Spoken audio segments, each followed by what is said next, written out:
നേതൃത്വത്തെയും പാർട്ടിയും ധിക്കരിച്ച് രാഹുൽ നിയമസഭയിലേക്ക് ഇപ്പോഴും സസ്പെൻഷനിലാണെന്ന് പറഞ്ഞാലും ഞാൻ പരിപൂർണമായി പാർട്ടിക്ക് വിധേയനായി മാത്രം പ്രവർത്തിക്കുന്ന ഒരാളാണ്.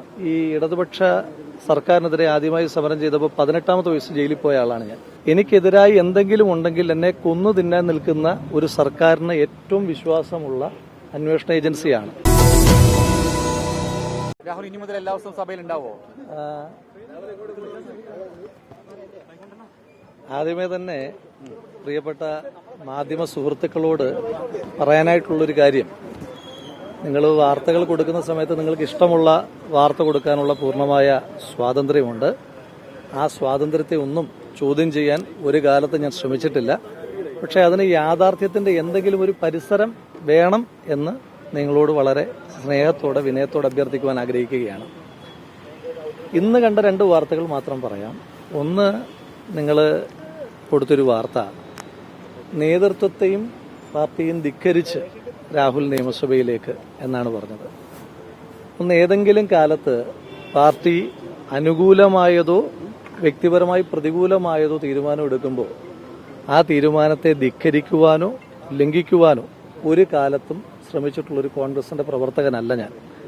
അപ്പം ഇപ്പോഴും സസ്പെൻഷനിലാണെന്ന് പറഞ്ഞാലും ഞാൻ പരിപൂർണമായി പാർട്ടിക്ക് വിധേയനായി മാത്രം പ്രവർത്തിക്കുന്ന ഒരാളാണ്. മറ്റൊരു വാർത്ത വന്നത്, ഞാൻ ഇന്ന് ഏതൊക്കെയോ നേതാക്കന്മാരെ കാണാൻ ശ്രമിച്ചു, അവരാരും കാണാൻ സമ്മതിച്ചില്ല.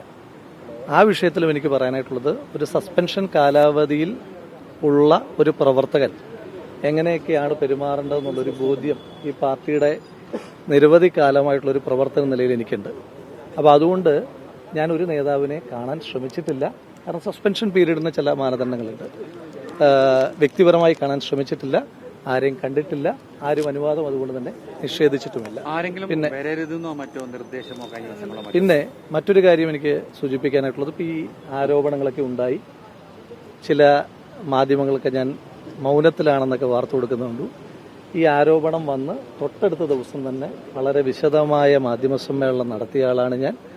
അത് കഴിഞ്ഞ് പിന്നെയും എനിക്ക് കുറച്ച് കാര്യങ്ങൾ കൂടി പറയണമെന്ന് തോന്നിയപ്പോൾ അത് ഞാൻ പിന്നെയും മറ്റൊരവസരത്തിൽ അതിനകത്തും ക്ലാരിഫിക്കേഷൻ വരുത്തിയ ആളാണ് ഞാൻ. ഇപ്പോൾ ഇതിനകത്ത് ഒരു അന്വേഷണം നടക്കുകയാണ്. ആ അന്വേഷണ സംഘത്തിന്റെ സാങ്കേതികത്വത്തിലേക്കൊന്നും ഞാൻ കടക്കുന്നില്ല ഇപ്പോൾ. പക്ഷേ നിങ്ങൾക്കൊരു കാര്യം ഉറപ്പുള്ളത്, ഈ ഇടതുപക്ഷ സർക്കാരിനെതിരെ ആദ്യമായി സമരം ചെയ്തപ്പോൾ 18ാമത്തെ വയസ്സ് ജയിലിൽ പോയ ആളാണ് ഞാൻ. പക്ഷേ ഏറ്റവും കൂടുതൽ കാലം ജയിലിൽ പോയത് പിണറായി വിജയൻ സർക്കാരിന്റെ കാലത്താണ്. അപ്പോൾ ആ അന്വേഷണത്തിൽ നിങ്ങൾക്ക് ഒന്നുറപ്പിക്കാം, എനിക്ക് യാതൊരുവിധമായ ആനുകൂല്യം കിട്ടുന്ന അന്വേഷണമല്ല. മാത്രമല്ല, എനിക്കെതിരായി എന്തെങ്കിലും ഉണ്ടെങ്കിൽ എന്നെ കൊന്നു തിന്നാൻ നിൽക്കുന്ന ഒരു സർക്കാരിന് ഏറ്റവും വിശ്വാസമുള്ള അന്വേഷണ ഏജൻസിയാണ്. ആ സർക്കാരിന് ഏറ്റവും വിശ്വാസമുള്ള ഒരു അന്വേഷണ ഏജൻസിയാണ് അന്വേഷണം നടത്തുന്നത്. അതുമായി ബന്ധപ്പെട്ട് അന്വേഷണങ്ങൾ നടക്കട്ടെ, ആ അന്വേഷണങ്ങൾ പുരോഗമിക്കട്ടെ. അതിന്റെ ഓരോ ഘട്ടത്തിലും അതുമായി ബന്ധപ്പെട്ട കാര്യങ്ങൾ വളരെ വിശദമായി തന്നെ നിങ്ങളോടെല്ലാവരോടും വളരെ കൃത്യമായി തന്നെ ഇടയ്ക്കിടയ്ക്ക് സൂചിപ്പിക്കാം. ഒരു കാര്യം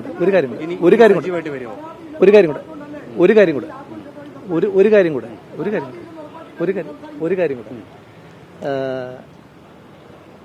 ഈ ഞാനൊരു കോൺഗ്രസിന്റെ പ്രവർത്തകനായി ഇപ്പോഴും സസ്പെൻഷനിലാണെങ്കിലും കോൺഗ്രസിന്റെ പ്രവർത്തകനെന്ന് സാങ്കേതികമായി പറയാൻ കഴിയില്ല എങ്കിലും മരണം വരെ കോൺഗ്രസ് പ്രവർത്തകനായി കഴിയുന്ന ഒരാളാണ്. ഈ പാർട്ടിയുമായി ബന്ധപ്പെട്ട് ഏറ്റവും വലിയ ഒരു ക്യാമ്പയിനുമായി ബൂത്തുകളിലേക്ക് ഏറ്റവും സാധാരണക്കാരായ പാർട്ടി പ്രവർത്തകർ, പ്രായഭേദമന്യേ ചെറുപ്പക്കാർ തൊട്ട് നന്നായി നടക്കാൻ ആരോഗ്യമില്ലാത്ത മനുഷ്യന്മാർ വരെ ബൂത്തിൽ കയറുന്ന സമയമാണ്. ആ സമയത്ത് ഓരോരുത്തരും ബൂത്ത് ക്യാമ്പയിൻ നടത്തുന്നു, പോസ്റ്റർ ഒട്ടിക്കുന്നു, ചുവരെഴുതുന്നു.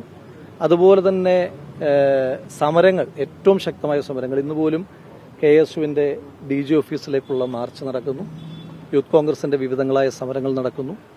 സമര നേതാക്കന്മാരെ മുഖംമൂടി അണിഞ്ഞുകൊണ്ട് പോലീസ് കൊണ്ടുപോകുന്ന കാഴ്ചകൾ നമ്മൾ കാണുന്നു. ക്രൂരമായ കസ്റ്റഡി മർദ്ദനങ്ങൾ ഉണ്ടാകുന്നു. അപ്പോൾ ആ സമയത്തൊക്കെ പ്രസ്ഥാനത്തിന്റെ പ്രവർത്തകർ അതിശക്തമായ ഒരു വലിയ പോരാട്ടം ഏറ്റെടുത്തിരിക്കുകയാണ്. അതുപോലെ തന്നെ സൈബർ മേഖലയിലും ഒരു ലൈക്ക് കൊണ്ടെങ്കിലും ഈ പാർട്ടിയുടെ നേതാക്കന്മാരുടെ നിലപാടുകളെ അംഗീകരിക്കുന്ന ലക്ഷോപലക്ഷം മനുഷ്യന്മാർ ലോകത്തിന്റെ വിവിധ ഭാഗങ്ങളിലായി പ്രവർത്തിച്ചുകൊണ്ടിരിക്കുകയാണ്. അപ്പോൾ ആ പ്രവർത്തകരോടുള്ള എൻ്റെ മുൻകാലങ്ങളിൽ പദവികളിൽ ഇരിക്കുമ്പോഴും ഞാനങ്ങനെ ഏതെങ്കിലും തരത്തിലുള്ള ആജ്ഞകൾ കൊടുക്കുന്ന ഒരാളല്ല, എന്ന് വെച്ചാൽ ഉത്തരവുകൾ കൊടുക്കുന്ന ഒരാളല്ല. എന്നും പ്രവർത്തകനായിട്ട് തന്നെ പ്രവർത്തിക്കുന്നു. ഇപ്പം എനിക്കൊരു പ്രവർത്തക നിലയിലുള്ള അഭ്യർത്ഥന എല്ലാ കോൺഗ്രസ് പ്രവർത്തകന്മാരും സർക്കാരിനെതിരായിട്ടുള്ള പ്രവർത്തനങ്ങളുമായി ഏറ്റവും ശക്തമായി മുന്നോട്ട് പോകുവാൻ നിങ്ങളുടെ ഇനിയുള്ള സമയവും ഊർജവും ചെലവഴിക്കണമെന്ന് മാത്രമാണ്